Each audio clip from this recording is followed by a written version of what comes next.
यार ये मेरे खर्चे कोई देखता नहीं है यार, देश के खर्चे सबको देखने होते हैं, मेरा खर्चा कोई क्यों नहीं देखता यार। Do you think this is your time?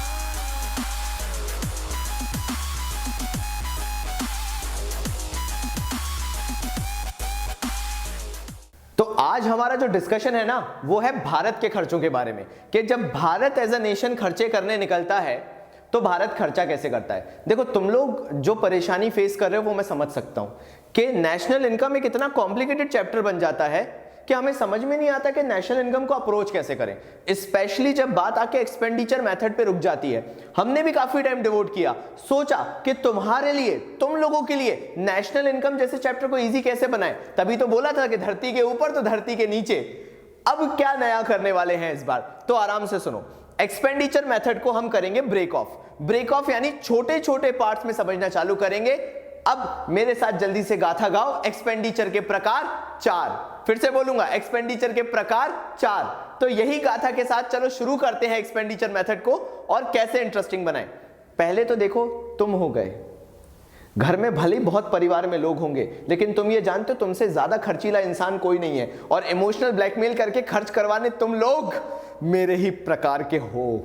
तो कोई दिक्कत नहीं अगर तुम खर्चे करवाते हो, मैं भी ऐसे ही इंसान हूं, मुझे भी घर वालों से खर्चे करवाना बड़ा अच्छा लगता है। तो मैं ये बात क्यों बोल रहा हूं, क्योंकि अगर तुम मुझसे जुड़ना चाहते हो तो पहली चीज ये तो पता लगा लो कि भारत जैसी इकोनॉमी के अंदर आखिर वो कितने लोग हैं जो खर्चा करते हैं। तो चलिए शुरू करते हैं ये लिखना, कितने खर्चीले लोग भारत में हैं अगर मैं इकोनॉमी जैसी बात करूं तो। चलो भाई डिस्कशन करना चालू करते हैं कि हम अपनी इकोनॉमिक यूनिट्स को कैसे पता लगाएं कि आखिर कौन कौन वो लोग हैं जो भारत के अंदर खर्चा कर रहे हैं। तो सबसे पहले तो हमारी भारत सरकार जो सुलभ शौचालय बनवा रही है, जो काफी डेवलपमेंटल एक्टिविटीज और भी कर रही है। पता नहीं मुझे सुलभ शौचालय क्यों याद आया यार, लेकिन अच्छा है, चलो एग्जांपल के तौर पे तो हाँ, तो ठीक है। तो सबसे पहले हम सुलभ शौचालय की बात कर रहे थे, मतलब भारत सरकार वो है जो कि एक्चुअल में मार्केट में खर्चा करती है। तो उसको मैं क्या नाम दे दूं, गवर्नमेंट सेक्टर। अब यार मैंने गवर्नमेंट सेक्टर की क्यों बात की, क्योंकि आप भी जानते हो कि हमारी भारत सरकार जो है हमें as a resident of India काफी सारे बेनिफिट्स देती है। चाल दावल, अरे वो राशन वगैरह होता है ना, राशन वगैरह देती है, फिर ब्रिजेस, डैम्स, ये सब बनवाती है। और एक अच्छा एग्जांपल तो मैं दे ही चुका हूं।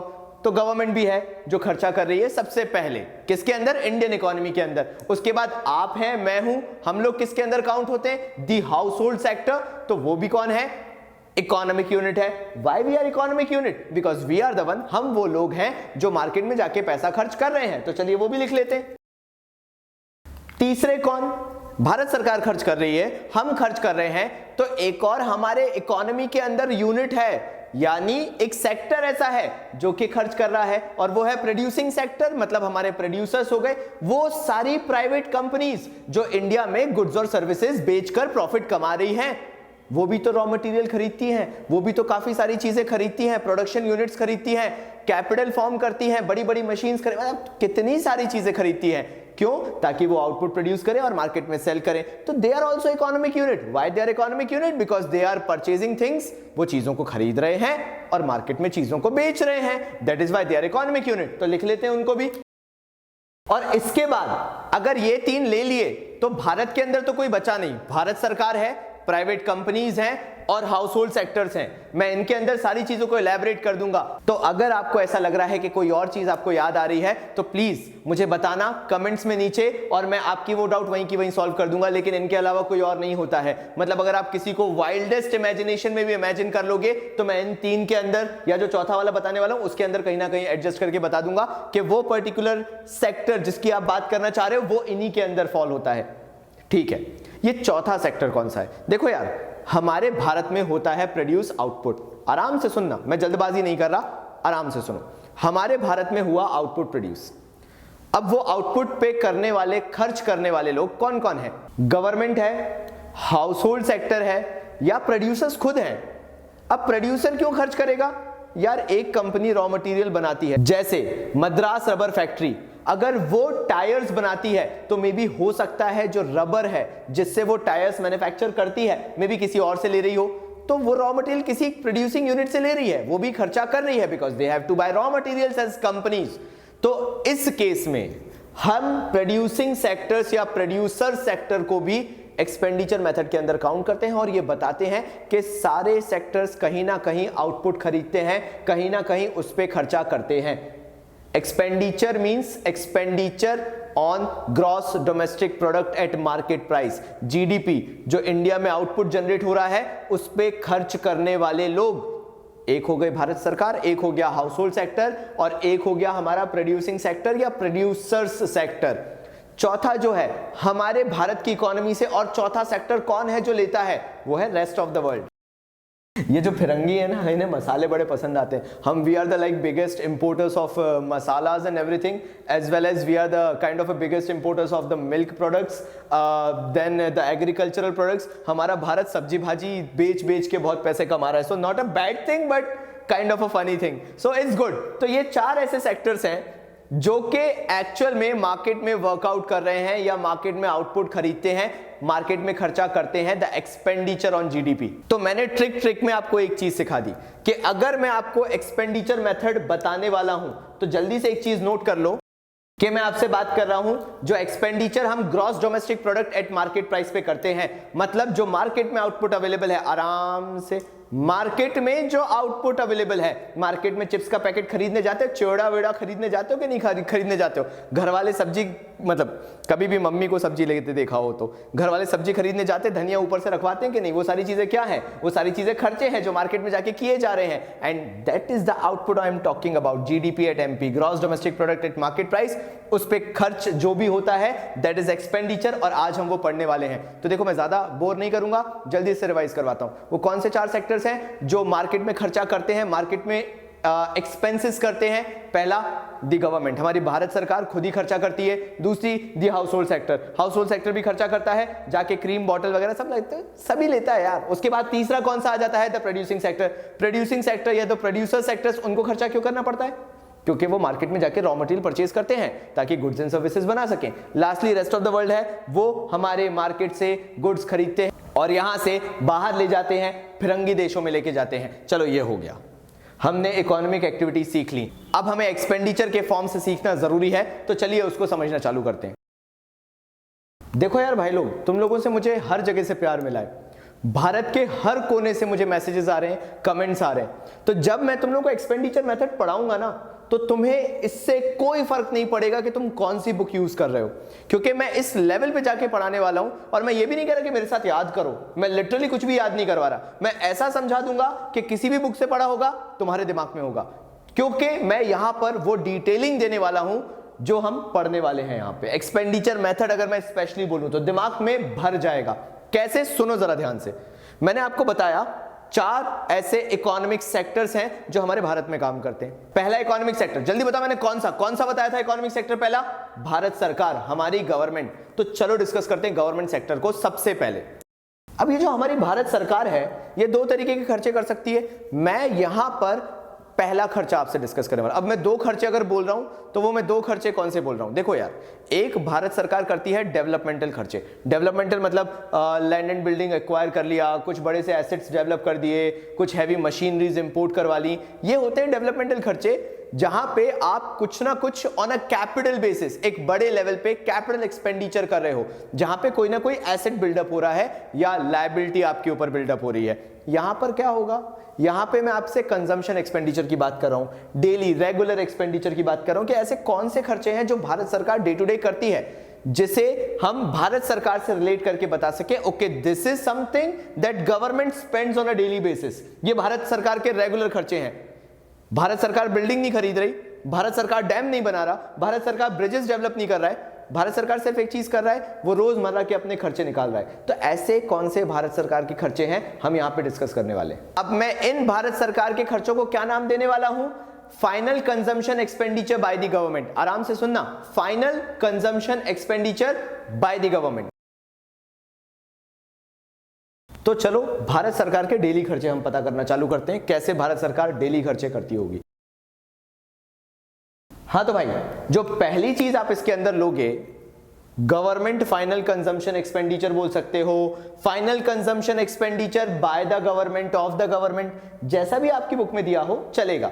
तो मैं जो आपसे डिस्कस करने वाला हूं वो ये है कि भारत सरकार आखिर ऐसे कौन से खर्चे करती है। आराम से ठंड रखना, पेन कॉपी अलग कर देना, मैं टाइम दूंगा नोट करने का, नोट कर लेना, लेकिन अभी मेरी बात सुनो। भारत सरकार के खर्चे, पहला आता है एक्सपेंडिचर ऑन इंटरमीडिएट कंजम्पशन। अब आपको ये तो पता होगा इंटरमीडिएट कंजम्पशन होता क्या है, लेकिन चलो मुझे थोड़ा सा इतिहास बता लेने दो ताकि आपको पता चल जाए। तो ये कंसेप्ट आया था नेशनल अकाउंट्स के थ्रू। एग्जाम्पल दिया जाए तो United Nation system of national accounts या national income and product accounts के थ्रू ये कंसेप्ट इवॉल्व हुआ था। इतना याद रखने की जरूरत थोड़ा ना है, मैं तो बता रहा था कि ओरिजिनेशन कहां से हुआ है ताकि आपको पता हो कि ऐसा कोई कंसेप्ट वाकई में इकोनॉमिक्स में लगता है। हायर स्टडीज में जब आगे चल के कभी करोगे बिल्कुल आएगा, लेकिन अभी मेरी बात ध्यान से सुनना। मैं बिल्कुल बेसिक बता देता हूं कि होता क्या है। Expenditure on intermediate consumption, Bharat सरकार को भी तो भूख लगती होगी, उनकी खुद की कैंटीन होगी, जैसे सुप्रीम कोर्ट में हल्दीराम की कैंटीन है भाई, अपोलो हॉस्पिटल में जैसे हल्दीराम की कैंटीन है वैसी सुप्रीम कोर्ट में भी है, वहां पे खाना बड़ा सस्ता मिलता है। तो मतलब मैं ये नहीं बोल रहा कि कंजम्पशन का मतलब सिर्फ खाना ही होता है, मैं तो एक बात बता रहा था। कहने का मतलब भारत सरकार काफी चीजें ऐसी खरीदती होगी जो उसके खुद के कंजम्पशन के लिए है। कंजम्पशन इन द सेंस का मतलब होता है भाई यूसेज, खुद के यूसेज के लिए भी तो काफी ऐसी चीजें खरीदती होगी भारत सरकार जो कि ऑल ऑफ अ सडन एक महीने के अंदर अंदर वैनिश हो जाती होंगी। तो ये चीजें किसके अंदर आ जाती है? इंटरमीडिएट कंजम्पशन के अंदर, जो भारत सरकार एक्सपेंडिचर कर रहा है ये इसके अंदर काउंट हो गया। तो पहली चीज मैंने याद कराया, भारत सरकार को भूख लगती है। अब वो भूख कैसी भी हो सकती है, काफी सारी चीजें डेली बेसिस पे खरीदना पड़ता है, वो सब इसके अंदर आता है। मैंने क्या बोला? कंजम्पशन का मतलब हमेशा खाना नहीं होता है, कंजम्पशन का मतलब होता है यूज करना। तो भारत सरकार काफी सारी ऐसी चीजें यूज करती है जो यूज करती है, वो उसमें क्या ज्यादा बताऊं यार। चलो नेक्स्ट करते हैं, जो सेकंड पॉइंट आएगा। इसके अलावा भारत सरकार क्या करेगी? Expenditure on compensation of employees. Income tax department है, एग्रीकल्चर डिपार्टमेंट है, रेलवे डिपार्टमेंट है और न जाने कौन कौन से डिपार्टमेंट है। तुम लोग भी वाकिफ हो गए नगर निगम वालों से, तुम लोगों ने वो कौन सा नंबर बनवाया था यार? यार वो कौन सा नंबर था? वो 10th क्लास के बच्चों ने बनवाया था यार, अजीब सा कोई SSSMID जैसा कुछ था ना यार। हाँ वही तो, नगर निगम में जाके जब तुम लोगों ने बनवाया होगा ना तो तुम्हें पता चल गया होगा कि कैसे बनवाया जाता है। मतलब ये जो सरकारी अफसर होते हैं जितने, इनका क्या काम होता है? हमें सर्विसेज प्रोवाइड करना और हमसे इनकम जो हमारी हो रही है उसके थ्रू सर्विस चार्जेस लेना, बहुत सारी चीजें। मैं उसके कॉम्प्लिकेशन में नहीं जाना चाह रहा, लेकिन भारत सरकार जो एम्प्लॉइज रखती है अपने पास उनको पैसा देना पड़ता है। That is termed as compensation of employees that is being given by the government. Bharat सरकार, ये जो सरकारी अफसर होते हैं, इनको जो कॉम्पनसेशन देती है that is termed as compensation of employees. देखो कितना इजी हो रहा है याद करना। हम बात कर रहे हैं भारत सरकार का फाइनल कंजम्पशन एक्सपेंडिचर। भारत सरकार अगर खर्चा करती है तो कैसे करती है? एक जो उनका इंटरमीडिएट कंजम्पशन है, मतलब जो भारत सरकार अपने डेली खर्चे निकालने के लिए जो छोटे मोटे खर्चे करती रहती है, that is intermediate consumption. Expense क्यों नहीं बोला, एक्सपेंडिचर क्यों बोला? बिकॉज खर्चा लमसम में होता है। फिर उसके बाद भारत सरकार के पास जितने भी एम्प्लॉइज हैं उनको जो सैलरी वेजेस वगैरह देनी पड़ती है, उस पर जो खर्चा करती है भारत सरकार, expenditure on compensation of employees. ये हो गई दो चीजें। चलो तीसरी चीज भी देखते हैं, कंजम्पशन ऑफ फिक्स्ड कैपिटल। ध्यान से देखना। देखो यार एक चीज बोल रहा हूं, जिन्होंने भी आज तक ये कंसेप्ट तुम्हें समझाया नहीं या तुम्हें समझ में नहीं आया ना कि यार एक्सपेंडिचर मेथड में डेप्रिसिएशन क्यों आता है, उनकी धज्जियां उड़ानी है। और क्यों उड़ानी है? क्योंकि हमें पता करना है कि कंजम्पशन ऑफ फिक्स्ड कैपिटल, मतलब जब भी मैं एक्सपेंडिचर मेथड के थ्रू आंसर निकालता हूं, जिन लोगों ने दर्द सहा है उनको पता होगा कि कंजम्पशन ऑफ फिक्स्ड कैपिटल मतलब यार मैं एक्सपेंडिचर मेथड जब कर देता हूं तो उसमें से पता नहीं आगे चल के कहीं डेप्रिसिएशन माइनस करना पड़ता है। मैं उस पॉइंट पे आऊंगा, लेकिन आपको उस पॉइंट तक पहुंचने से पहले यह पता होना चाहिए अगर इसके अंदर डेप्रिसिएशन इन्वॉल्व होता है तो कैसे इन्वॉल्व होता है, और उसको हटाया जाता है तो क्यों हटाया जाता है एट द एंड जब आंसर नेशनल इनकम का हम निकालते हैं तो। और मैं आपको वही यहां पे सिखा रहा हूं, आराम से सुनना ठंडे दिमाग से। मैं यहां पे जब गवर्नमेंट का कंजम्पशन एक्सपेंडिचर ले रहा हूं तो मैं उसके अंदर कंजम्पशन ऑफ फिक्स्ड कैपिटल भी ले रहा हूं। कंजम्पशन ऑफ फिक्स्ड कैपिटल मतलब फिक्स्ड कैपिटल का usage, why it is a part of expenditure for the government. देखो भाई बड़ी सिंपल सी बात है, आपने अगर एक मोबाइल फोन लिया, पिताजी से भयंकर जबरदस्ती की, नहीं पापा नया फोन चाहिए, स्मार्टफोन चाहिए। एक तो घर वालों को समझ में नहीं आता कि एप्पल फोन चाहिए क्यों होता है, और जब खरीद लेते हो, जब आईने के सामने फोटो खिंचवाते हो तो समझ में आता है कि हाँ भाई तेरे जैसे बेटा याद रखना है ना कि क्यों एप्पल फोन चाहिए होता है। ठीक है, तो वो क्या होता है, घर वाले कहते हैं बेटा हमने तेरे को फोन दिला दिया, अब हमसे 2, 3, 4 साल तक कुछ मत बोलियो, और अगर बोलियो तो हमसे मत बोलियो, जब तू कमाने लगे ना तो खुद खरीद लियो। अब ये जो बातें बता भोपाली टर्म में पूरा बोल रहा हूं है ना। तो क्या हुआ, कंजम्पशन ऑफ फिक्स्ड कैपिटल हुआ क्या, भारत सरकार भी जब मशीनरी खरीदती है तो भारत सरकार उस मशीन को 10 साल में डिवाइड करती है। कैसे, मैं पूरा एग्जांपल देके समझा रहा हूं आपको। मान लो भारत सरकार ने कोई 1 लाख रुपए की मशीन खरीदी। भारत सरकार ने बोला हम इसे कम से कम 10 साल तो चलाएंगे, मतलब हर साल भारत सरकार की ये मशीन की 10,000 की वैल्यू कम होती चली गई। ये 10,000 रुपए क्या कहलाया? डेप्रिसिएशन। और इसका एक और नाम है जो कि एकदम कमर्शियल और टिपिकल और टेक्निकल नाम है, वो है कंजम्पशन ऑफ फिक्स्ड कैपिटल। ये जो 10,000 रुपए से हर साल मशीनरी कम हो रही है, इसका मतलब है ऑन अ रेगुलर बेसिस हर साल मशीन 10,000 रुपए के हिसाब से यूज हो रही है। That means that is the regular usage of that particular machinery. That means that is the regular consumption of that machinery. वो मशीन का रेगुलर कंजम्पशन है। और हम जब consumption of fixed capital government के खर्चे में लेते हैं तो हम ये पता करते हैं कि भारत के अंदर जो सरकार ने मशीनरी यूसेज की है उसका इस साल इतना कंजम्पशन हुआ है। And yes, if government is using fixed assets, that is also something जिस पे सरकार ने पैसा खर्च किया है और सरकार उसको इस साल में इतना कंज्यूम कर रही है, मतलब इतने वर्थ ऑफ वैल्यू से सरकार उस पर्टिकुलर मशीन को यूज कर लेगी। And that will be termed as a part of an expense for the government. That will be termed as a part of expenditure for the government. इसलिए हम इसको count करते हैं। नहीं समझ में आया? पॉज करो, एक बार फिर से जाओ और फिर से इस चीज को समझो। ये भारत सरकार के लिए खर्चा है। मैंने मोबाइल फोन खरीदा है, मैं मोबाइल फोन को गिराने से डरता हूं क्योंकि अगर मैंने गिरा दिया तो मुझे फिर खर्च करने पड़ेंगे और मुझे कम से कम इस फोन को 2 साल तक चलाना है क्योंकि मेरे लिए उस मोबाइल फोन की वैल्यू वर्थ एटलीस्ट 2 साल तक तो है। 2 साल का एक्सपेंडिचर है वो। 2 साल का कैसे डिवाइडेड है? हर महीने के हिसाब से डिवाइडेड है। ऐसे ही यहां पे भी जो फिक्स्ड एसेट खरीद लिया वो हमारे लिए एक फिक्स्ड एसेट तो है, लेकिन मैं हर साल के हिसाब से उसे थोड़ा थोड़ा यूज कर रहा हूं और जितना यूज कर रहा हूं उसकी वैल्यू जिस साल में यूज किया है उस वैल्यू में मुझे यहां पे उस साल में लेना पड़ेगा।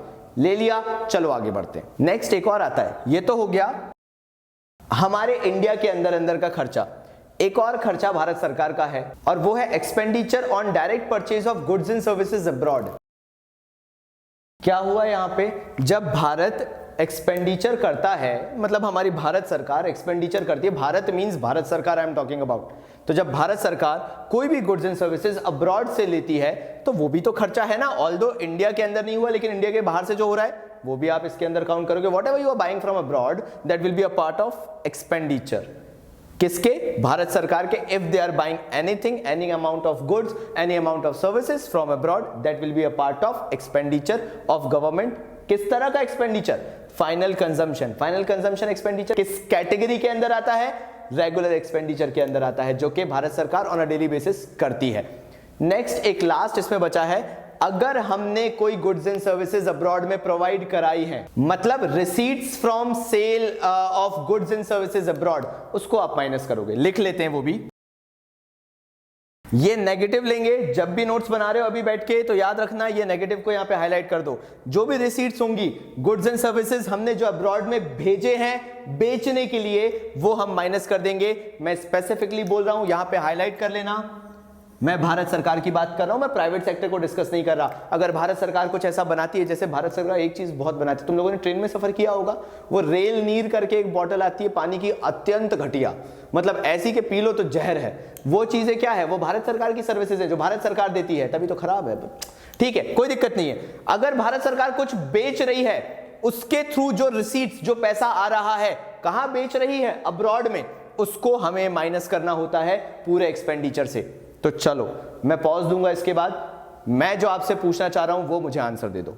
गवर्नमेंट जो रेगुलर एक्सपेंडिचर करती है, जिसे हम एक और नाम देते हैं, टेक्निकल नाम देते हैं, और वो टेक्निकल नाम है कंजम्पशन एक्सपेंडिचर का, भारत सरकार कितनी जगह करती है? तुम लोग का क्या आंसर आएगा? सिंपल है सर जी, वो consumption expenditure government final consumption expenditure कहलाता है, या उसको एक और तरीके से बोल सकते हैं final expenditure bye the government slash of the government. ये चीज किसके अंदर आ गई? गवर्नमेंट के खर्चे के अंदर आ गई। इसके अंदर कितने पॉइंट्स मैंने आपको बताए? 4। एक कौन सा नेगेटिव पॉइंट बताया वो लास्ट में डिस्कस करेंगे। चलो 4 पॉइंट डिस्कस करें फटाफट। सबसे पहला, भारत सरकार के खुद के खर्चे, जो भी वो खाने पीने में और बहुत सारे अपनी डे टू डे एक्टिविटीज को कैरी करने के लिए जो खर्चे करते हैं, वो हो जाता है एक्सपेंडिचर ऑन इंटरमीडिएट कंजम्पशन। मैं बता चुका हूं, इंटरमीडिएट कंजम्पशन मतलब जो भारत सरकार के खुद के रेगुलर खर्चे हैं, मिसलिनियस एक्सपेंसेस जो भारत सरकार के हैं। फिर आ जाते हैं expenditure on compensation of employees. What does compensation means? Bharat सरकार जो अपने एम्प्लॉयज को गवर्नमेंट जॉब्स पे रखती है, उनको जो पेमेंट करती है in the form of salaries में भी, in the form of wages में भी, वो आ जाता है expenditure on compensation of employees के अंदर। तीसरा जो आता है वो आता है consumption of fixed capital. Bharat सरकार ने करंट ईयर में जितने भी एसेट्स को जिस वैल्यू से यूज किया वो यहां पे वैल्यू ले ली जाती है। एसेट्स की वैल्यू, फिक्स्ड एसेट्स की वैल्यू यहां क्यों ली जाती है? Because they are being used in the current year on a regular basis. तो हमें पता होना चाहिए कि भारत सरकार ने उन एसेट्स को कितना कंज्यूम किया, इसलिए जितना भी कंज्यूम किया उतनी वर्थ ले लो। 1 लाख की मशीन को इस साल 10,000 की वर्थ के हिसाब से, एस्टिमेशन के हिसाब से यूज किया, वो वैल्यू यहां पे आ जाएगी। फिर आ जाते हैं expenditure on direct purchases of goods and services abroad. बाहर से जितने भी गुड्स एंड सर्विसेज को हमने खरीदा है वो भी आ जाता है। फिर से जल्दी से कौन सी 4 चीजें हैं? मैं पूरा घेर रहा हूं, जल्दी बताना। पहली चीज कौन सा? जो भारत सरकार कंजम्पशन एक्सपेंडिचर करती है। कंजम्पशन एक्सपेंडिचर काय का? मैंने आपको बताया था, याद करो जल्दी से, क्या बोला था? बिल्कुल सही है, बिल्कुल सही है, बिल्कुल सही है, आपने बिल्कुल सही यहां पे बोला कि हम जो इंटरमीडिएट कंजम्पशन करते हैं। दूसरा क्या था? जल्दी बताओ, जल्दी जल्दी जल्दी। दूसरा था, आराम से, जल्दी मत करो, नहीं हो रहा तो दिमाग पे जोर ज्यादा नहीं डालना। दूसरा था कॉम्पनसेशन ऑफ एम्प्लॉइज। फिर से बोलूंगा, पहला क्या? Intermediate consumption. दूसरा कौन सा? Compensation of employees. ये 2 तो बेसिक से हो गए। तीसरा डेप्रिसिएशन, जिसे हम कंजम्पशन ऑफ फिक्स्ड कैपिटल भी कहते हैं। और चौथा फिरंगियों से जो सामान खरीदा है भारत सरकार ने। 4 चीजें आ गई। एक माइनस होता है अगर भारत सरकार कोई गुड्स एंड सर्विसेज बाहर बेच रही है तो उससे मिलने वाला पैसा माइनस। लास्ट टाइम रिवाइज करवाऊंगा, बोर मत होना। चलो फिर से। पहला, हाँ बिल्कुल सही बोला, इंटरमीडिएट कंजम्पशन। दूसरा क्या बोला? ठीक है, कॉम्पनसेशन ऑफ एम्प्लॉइज, बिल्कुल सही जा रहे हो। तीसरा क्या बोला? डेप्रिसिएशन। चलो ठीक है, नया नाम सीख लेते हैं, डेप्रिसिएशन। अच्छा, एक और नाम क्या है जल्दी बताओ? कंजम्पशन ऑफ फिक्स्ड कैपिटल, बिल्कुल सही। और लास्ट वाला क्या बनता है? यस, जो अब्रॉड से हमने गुड्स खरीदे हैं, फिरंगियों से जो गुड्स खरीदे हैं, भारत सरकार ने, मैं भारत सरकार की बात करूं तो भारत सरकार ने जो फिरंगियों से गुड्स खरीदे हैं। गुड। और लास्ट वाला कौन सा बचता है जो माइनस होता है? कोई भी फिरंगियों को गुड्स बेचे हो और उससे जो पैसा मिला हो वो माइनस कर दो। वेरी गुड, जल्दी से नोट कर लो, मैं आता हूं।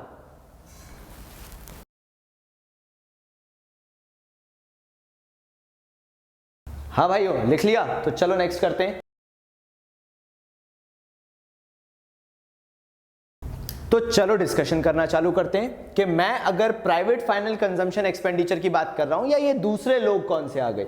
एक तो थी भारत सरकार, जिसको मैंने बड़े डिटेल में समझाया कि भारत सरकार के खर्चे कैसे हैं। मुझे मालूम है मैंने काफी ऐसी चीजें बताई हैं शायद जो तुम लोगों की बुक्स में भी नहीं होंगी, लेकिन कंसेप्ट इसी को बनाना बोलते हैं। आधा 1 घंटा मेरे साथ बिताओ और ऐसे कंसेप्ट्स बना लो, उसके बाद मैं शॉर्ट फॉर्म भी बता दूंगा कि कैसे याद रखना है। लेकिन कहानियां हैं, सुनते जाओ, एंजॉय करते जाओ, क्योंकि कंसेप्ट बनाना जरूरी है। ठीक है, तो फिर बात करते हैं प्राइवेट फाइनल कंजम्पशन एक्सपेंडिचर की। अब मैं प्राइवेट फाइनल कंजम्पशन एक्सपेंडिचर जब भी बोलूंगा तो मैं कहना चाह रहा हूं हाउस होल्ड्स की कहानी। हमारे हाउस होल्ड, जो हमारे घर होते हैं, उनके अंदर जो भी हम कंजम्पशन एक्सपेंडिचर करते हैं, जो भी चीजें हम कंज्यूम करते हैं, उसको कंजम्पशन एक्सपेंडिचर का पार्ट मानते हैं। अब इसके अंदर सबसे पहले मैंने जैसे आपको बताया, हमने कंज्यूमर हाउसहोल्ड्स को लिया। अब जब मैं ये कंज्यूमर हाउसहोल्ड्स की बात करूंगा तो इसका मतलब है मैं सिर्फ और सिर्फ नॉर्मल रेसिडेंट ऑफ इंडिया, वो लोग जो भारत में रहते हैं, उनकी बात कर रहा हूं। दूसरे प्राइवेट नॉन प्रॉफिट इंस्टीट्यूशंस हैं, जैसे रेड क्रॉस सोसाइटी हो गया, जो कि एक्चुअल में हाउस होल्ड को सर्व कर रहे हैं, हम उनको भी काउंट करते हैं। ये वो लोग हैं जो बिहाफ ऑफ हाउस होल्ड्स चीजें खरीदते हैं और उनको फ्री में प्रोवाइड कराते हैं। तो ये भी क्योंकि कंज्यूम ही कर रहे हैं या किसी और को दे रहे हैं जो कंज्यूम करेंगे, खर्चा तो कर रहे हैं, इसलिए ये इसके अंदर काउंट होगा। चलो देखते हैं इसके अंदर कंपोनेंट्स कौन से आएंगे। कि अगर प्राइवेट हाउस होल्ड खर्च करता है तो एक्सपेंडिचर समझ में नहीं आता ना कि ये एक्सपेंडिचर क्या है। तो चलो समझते हैं डिटेल में जाके कि हाउस होल्ड आखिर कैसे खर्च करता है। Number 1, expenditure on goods which are durable and non durable. तो सबसे पहले वो लिख लेते हैं। घर में वॉशिंग मशीन है, फ्रिज है, टीवी है, एसी है, दैट इज ड्यूरेबल गुड। इस पे खर्च जो भी करोगे as a household, that will be termed as a durable good. सब्जी, भाजी, पत्ता गोभी, पालक, सारी चीजें मैं एग्रीकल्चरल क्यों ले रहा हूं, ठीक है। Tissue paper, tissue wipes, powder, Pond's powder, ये जितनी भी चीजें हैं ना, ये नॉन ड्यूरेबल गुड्स हैं। Why they are non durable? Because they are being used on a regular basis. तो याद रखो कि एक तो बेसिक खर्चा हो गया, जो हमारे घर में वॉशिंग मशीन है उस पे करने वाला खर्चा, और जो हम रेगुलर चीजें कंज्यूम करते हैं, जो बढ़िया बढ़िया क्रीम लगा के बैठते हो, उस पे करने वाला खर्चा कौन सा हो गया? Non durable goods. Why they are non durable? Because they are being used in a specific range, that means that can be expired in a short period. तो वो याद रखना जरूरी है आपको। चलो इसके बाद और कौन सा एक्सपेंडिचर होता है, ध्यान से सुनना और लिखना। Imputed rent of owner occupied building. देखो ये इतना डिटेल में याद रखने की जरूरत नहीं है, सिर्फ मैं आपकी अंडरस्टैंडिंग के लिए आपको ये चीजें बता रहा हूं कि अगर इन केस कहीं घुमा फिरा के आ जाता है क्वेश्चन आपके पास, तो आप इसको लिख सको, आपको पता चल सके कि yes it is a part of expenditure. क्योंकि जिस बुक से आप पढ़ रहे हो आई नो क्वेश्चंस उसी से आएंगे, लेकिन नेशनल इनकम ना बनने का एक कारण यही है कि आप साल भर शायद एक बुक पे टिकते हो और क्वेश्चन पेपर जब बनता है तो भाई उस बुक से शायद नहीं बनता है और इसी कारण से गलती करते हो। तो ठीक है, imputed rent of owner occupied building का मतलब क्या हुआ? आप मान लो अपने खुद के घर में रहते हो, वो आपका खुद का घर है, लेकिन अगर आप वो घर, चलो आपके पास नहीं है, आप किसी और का इमेजिन कर लो, लेकिन परेशान मत होना, अपना घर इमेजिन करो, आपका खुद का घर है और आपने उसे किसी और को रेंट पे दे दिया। अब अगर आप रेंट पे दोगे तो आपको रेंट मिलेगा, ठीक है, लेकिन अगर इस केस में अगर आप ऐसा नहीं करना चाहते, आप चाहते हो कि वो घर आपका ही है और आप ही उस घर में रहोगे, तो इसका मतलब ये नहीं है कि वो वर्थ इट नहीं है रेंट पे चढ़ाने के लिए। That means if you want, आप उसे रेंट पे पुट ऑन कर सकते हो, आप उससे रेंट अर्न कर सकते हो, but you are not doing so because you want to live in that house. आप उस घर में रहना चाहते हो, इस केस में तब भी आपके घर का रेंट इंप्यूट किया जाएगा। That will be counted under the cost of living. जो आपकी कॉस्ट ऑफ लिविंग है ना, उसके अंदर काउंट किया जाएगा कि भले ही आपका खुद का घर है, लेकिन हर महीने का रेंट ऑलमोस्ट समवॉट अराउंड मान लो 25-30 हजार रुपए है, तो वो काउंट किया जाएगा as an imputed rent. Even though if you are not paying, still it doesn't mean that particular rent is not there or that particular house doesn't worth anything. It worth everything, and that is the 25,000 is the cost of living of yours even if you are not paying. समझ में आ गया कि वो imputed rent कहलाएगा, generated rent कहलाएगा, भले ही आप पे नहीं कर रहे, but because that is a part of consumption expenditure. Because ऐसा नहीं है कि मैं फ्री में रह रहा हूं, नहीं, आप फ्री में नहीं रह रहे, आप वहां पे रेंट नहीं दे रहे हो क्योंकि आपने लमसम में पैसा पहले ही दे दिया था जब आपने घर खरीदा था, तो हर महीने के हिसाब से वो इम्प्यूटेड रेंट निकाला जाता है और वो काउंट किया जाता है। नेक्स्ट आ जाते हैं, तो उसके बाद अनाज वगैरह खाते हो कि नहीं खाते हो, जिंदा कैसे रहते हो भाई? तो क्या हुआ, वो अनाज, वो फूड ग्रेन्स अगर आप खुद के लिए प्रोड्यूस कर रहे हो, खुद के कंजम्पशन के लिए, और any other item if you are producing just for your own consumption, final consumption के लिए, किसके फाइनल कंजम्पशन, किसके फाइनल कंजम्पशन, किसके खुद के फाइनल कंजम्पशन के लिए जो भी चीजें आप प्रोड्यूस कर रहे हो वो भी इसका पार्ट होगा। तो चलो क्या सीखा हमने, 3 चीजें सीखी, जल्दी से बताओ वो 3 चीजें इसके अंदर क्या है। पहला आपका कंजम्पशन एक्सपेंडिचर है, जी हां आपको समझ में आ गया, प्राइवेट फाइनल कंजम्पशन एक्सपेंडिचर है। मैंने सबसे पहले भारत सरकार की बात की, उसके बाद मैं हाउस होल्ड्स पे आ चुका हूं। हाउस होल्ड्स का जो कंजम्पशन एक्सपेंडिचर है वो कैसे ब्रीफ करेंगे हम, सबसे पहले हम बात करेंगे expenditure on durable and non durable goods, उसके बाद हम आ जाएंगे इंप्यूटेड रेंट काउंट करेंगे, जिस घर में आप रहते हो, अगर वो घर आपका खुद का है, इवन दो आपको रेंट नहीं देना पड़ रहा है तो भी आप उसको काउंट तो करोगे because it is a part of cost of living which you have to spend. Then food grains and other items which you are producing for your own consumption, that will be also a part of किसका, private final consumption expenditure का। आराम से break लो और ठंडे दिमाग से सोचो। हमने कंजम्पशन एक्सपेंडिचर अभी तक 2 सेक्टर्स का ले लिया है। पहले भारत सरकार की बात करते हैं। भारत सरकार के प्रकार 4, जैसा मैंने आपको सिखाया है, फिर से बोलो, भारत सरकार के प्रकार 4। कौन सा? पहला प्रकार हमने उसमें क्या बताया, हमने इंटरमीडिएट कंजम्पशन बताया, बिल्कुल सही। दूसरा कॉम्पनसेशन ऑफ एम्प्लॉयज हमने बताया, जो भारत सरकार को अपने एम्प्लॉयज को देनी पड़ती थी। तीसरा मैंने क्या बोला था, यस डेप्रिसिएशन बोला था, जो आपने डेप्रिसिएशन के नाम से याद किया था, लेकिन उसे क्या बोला जाता है, कंजम्पशन ऑफ फिक्स्ड कैपिटल। और चौथा अगर बिल्कुल थोड़ा बहुत भी याद आ रहा हो, अगर थोड़ी सी मेमोरी वीक ना हो रही हो, तो चौथा क्या था, जो भारत सरकार खर्च करती है गुड्स एंड सर्विसेज अब्रॉड से खरीदने में, तो ये चीजें पूरे खर्च होते हैं। एक चीज माइनस होती थी, और जो भारत सरकार को रिसीट्स होती थी कहां से, अब्रॉड से। अगर भारत सरकार कोई भी गुड्स एंड सर्विसेज अब्रॉड में बेचती थी तो उसको क्या कर दिया जाता था, माइनस। ये गवर्नमेंट के एक्सपेंडिचर थे। जब मैंने प्राइवेट बताना चालू किया तो प्राइवेट में सबसे पहले कंजम्पशन एक्सपेंडिचर्स में मैंने आपको क्या बताया, खर्चा ड्यूरेबल नॉन ड्यूरेबल गुड्स पे। दूसरा मैंने आपको क्या बताया, जो इंप्यूटेड रेंट आप निकालोगे जिस घर में रहते हो, अगर वो घर आपका खुद का है, and if you are not paying a penny that doesn't means it won't be counted as consumption, it will be. Third मैंने आपको क्या बताया, आराम से ठंडे दिमाग से फिर से सोचो कि कोई भी फूड ग्रेन, कोई भी आइटम अगर आप प्रोड्यूस कर रहे हो अपने खुद के कंजम्पशन के लिए, तो yes that is also a part of your consumption. ये 3 चीजें हमने कर ली। उसके बाद मैं एक और चीज आपको बताने वाला हूं, वो है डायरेक्ट परचेज फ्रॉम अब्रॉड। तो ये 4 चीजें इसके अंदर आ गई, ये private house hold consumption expenditure कहलाता है। इन 4 चीजों के अलावा अगर याद रखना, एक चीज आपको नेगेटिव में भी लेनी पड़ेगी, और वो है sale of second hand goods. अगर आप मार्केट में कोई भी सेकंड हैंड गुड्स बेच देते हो तो वो कंजम्पशन में से ये पैसा माइनस हो जाता है, तब आपको पता चलता है। और भी चीजें हैं, और भी एलिमेंट्स हैं, मैं लेकिन ज्यादा डिटेल में नहीं जाना चाहता, क्योंकि मेरे को आपको बस ये समझाना है कि प्राइवेट फाइनल कंजम्पशन एक्सपेंडिचर क्या होता है, ताकि आपको कभी कंफ्यूजन ना हो कि अगर मैं वर्ड प्राइवेट यहां पे यूज कर रहा हूं, अरे नहीं वो तो कंपनीज के बारे में सर बात कर रहे थे। नहीं भाई, सर कौन है भाई? बाबा जी कंपनीज के बारे में बात कर रहे थे। नहीं भाई, मैं कंपनीज के बारे में बात नहीं कर रहा था। When I am talking about private consumption expenditure, I am strictly talking about house holds. और हाउस होल्ड्स कंजम्पशन करते हैं 4 तरीके से।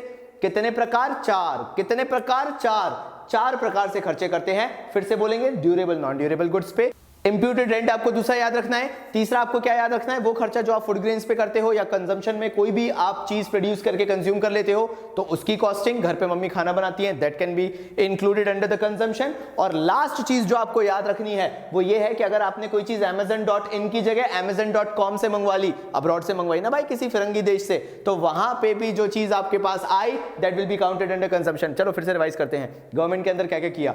मैं क्यों याद करा रहा हूं? बोर्ड का पेपर अगर आपको 100 आउट ऑफ 100 इकोनॉमिक्स में लाना है तो आपके हिसाब से नहीं आएगा, आपको हर वर्स्ट कंडीशन के लिए तैयार होना पड़ेगा। चलो चलो चलो फिर से रिवाइज करते हैं। गवर्नमेंट के अंदर कितने प्रकार? 4। जल्दी से। पहला, गवर्नमेंट का खर्चा इंटरमीडिएट कंजम्पशन पे। दूसरा, जो भारत सरकार कॉम्पनसेशन देती है एम्प्लॉइज को। फिर तीसरा आता है कंजम्पशन ऑफ फिक्स्ड, याद करो डेप्रिसिएशन के नाम से किया था, कंजम्पशन ऑफ फिक्स्ड कैपिटल। और चौथा आ जाता है जो भी भारत सरकार ने बाहर से खरीदा हो। 4 हो गए। ऐसे ही दूसरा आ गया, मतलब पहला गवर्नमेंट का खर्चा पूरा खत्म। अब आ जाते हैं प्राइवेट कंजम्पशन पे। प्राइवेट कंजम्पशन के कितने प्रकार? 4। पहला, जो भी ड्यूरेबल नॉन ड्यूरेबल पे हुआ हो। बोर कर रहा हूं फिर भी यार, थोड़ा सा कर लो ना, क्या होता है अगर याद हो जाएगा तो पहला क्या हो गया? जो भी हमारा खर्चा था ड्यूरेबल नॉन ड्यूरेबल गुड्स पे, वॉशिंग मशीन से लेके घड़ी डिटर्जेंट तक। फिर उसके बाद नहीं, घड़ी ठीक है, चलो घड़ी डिटर्जेंट ही सोच लो। चलो पहला खर्चा तो हो गया। दूसरा खर्चा हम कौन सा करते हैं? इंप्यूटेड रेंट, जिस घर में हम रह रहे हैं। तीसरा खर्चा जो हम फूड ग्रेन्स पे करते हैं। और चौथा खर्चा कुछ भी नहीं है, जो भी अब्रॉड से मंगवा लिया। बोला ना amazon.in की जगह कहां से मंगवा लिया? amazon.com से मंगवा लिया। तो वो भी खर्चा आपका किसके अंदर आ जाएगा? आपके प्राइवेट फाइनल कंजम्पशन एक्सपेंडिचर के अंदर। चाहे आप करो एज अ हाउस होल्ड, चाहे कोई नॉन प्रॉफिट ऑर्गेनाइजेशन करे हाउस होल्ड्स के लिए, जो हाउस होल्ड्स को सर्व कर रही हो, that will be a part of private final consumption expenditure. घुस गया ना दिमाग में? नोट करो, मैं आता हूं तब तक।